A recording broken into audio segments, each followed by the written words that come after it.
So good afternoon friends, welcome to my channel. Missing నెంబర్లో మరొక problem చూద్దాము. A3 D6 G9 G2 J1 M3 M4 P6 question mark. Options ఏమి ఇచ్చారు? S10 U12 B13 R11 ఇచ్చారు.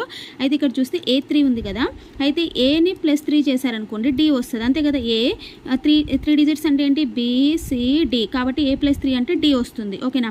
అట్లాగే మనకి same as it ఈస్గా D+3 అంటే ఏని 3 తోటి చేసాం కాబట్టి Dకి కూడా +3 యాడ్ చేసామనుకోండి, ఎంత వస్తుంది? D+3 అంటే EFG వస్తుంది, అవునా.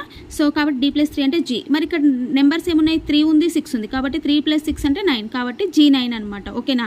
అట్లాగే ఇది కూడా చూడండి, G2 J1 M3 కూడా సేమ్ అలానే వస్తుంది. M4 P6 అని అన్నారు కదా, M4 P6 అంటే మనం ఏం చేయాలి? ఫస్ట్ ఎంని కూడా +3 చేయాలి. ఎంని +3 చేస్తే అంటే NOP వస్తుంది. ఓకేనా.